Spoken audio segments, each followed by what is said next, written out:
developing country that we chose to research is Cuba. Cuba is an island and is the largest country located in the Caribbean. Cuba has a population of over 11 million people and its official language is Spanish. The country's capital, Havana, is lined with pastel houses and 1950s-style cars as shown in the pictures. This is a graph showing the population growth of Cuba over time from the late 1700s to the present day.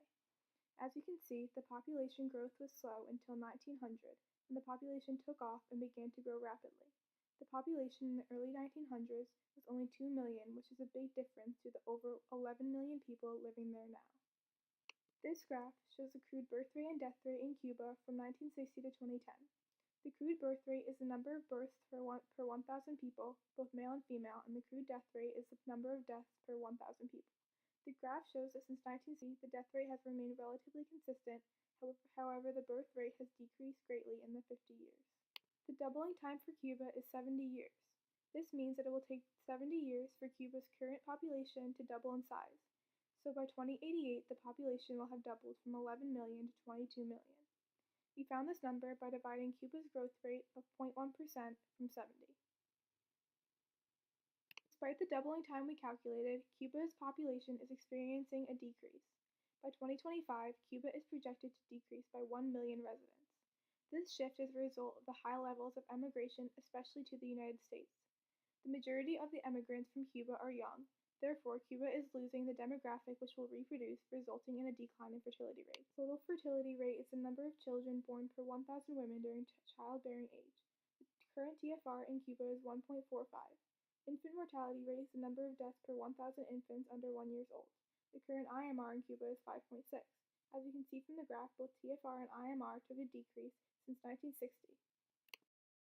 Family planning is the regulation of offspring through policies or the use of birth control.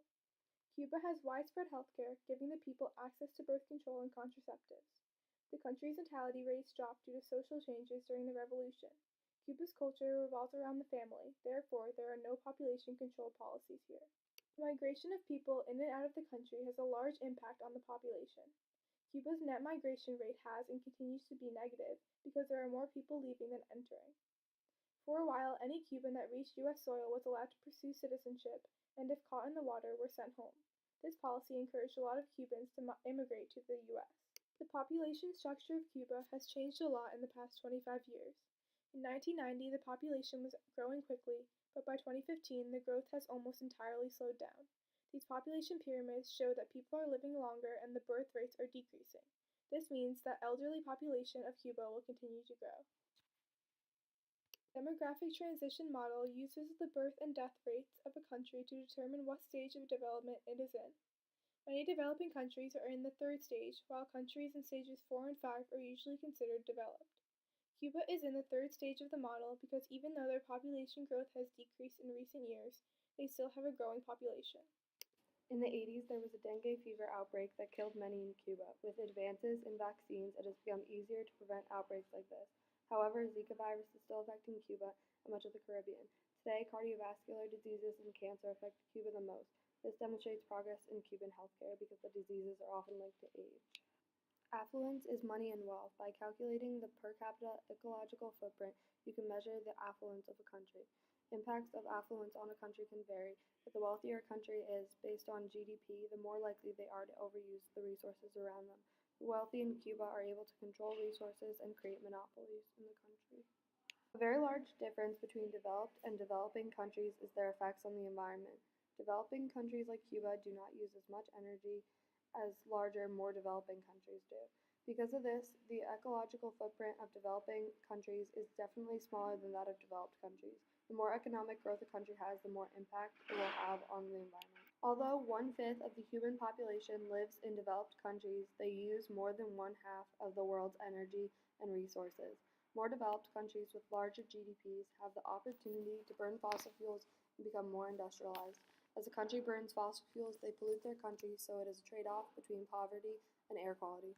IPAT is an equation that expresses the idea that environmental impact is the product of 3 factors: population, affluence, and technology. The more people there are, the larger impact they will have. The wealthier a country is, the more likely it is to overuse their resources, and technology can damage the environment while easing the lives of citizens. Cuba and its population have many impacts on the environment, often in negative ways. Soil degradation and desertification are the main causes of environmental problems in Cuba and is produced by a lack of good farming techniques and natural disasters. Deforestation and pollution also have negative impact on the environment in Cuba. Cuba's ecological footprint is low compared to a developed country like the U.S. The U.S.'s ecological footprint per capita is 9 hectares, which is much more than the global average of 2.7 hectares. Cuba and Haiti are both developing countries with ecological footprints lower than the global average. Cuba comes in at 1.9 hectares. Sustainable development strives to develop standards of living without causing environmental harm. It is hard to achieve, but not impossible. Although Cuba is a developing country, they have already made strides towards sustainable development in their agriculture by limiting the use of chemicals. I believe that Cuba has the ability to achieve sustainable development in the future as a near post-Castro era. Fidel Castro was a communist dictator of Cuba from 1959 until 2008. Under Castro, Cuba became a one-party communist state. Castro created an economic divide in Cuba during his reign and stunted Cuba's economic growth and development. Fidel's brother Raul took over the presidency after him and remains the current president of Cuba. The left is a photo of a Cuban farmer. Farms are typically state-owned, so this farmer is most likely overworked and sees little to no money for his labor. On the right is an example of ecotourism. Travelers pay lots of money to hike and horseback through Cuba. The excessive amounts of tourists can sometimes harm the environment.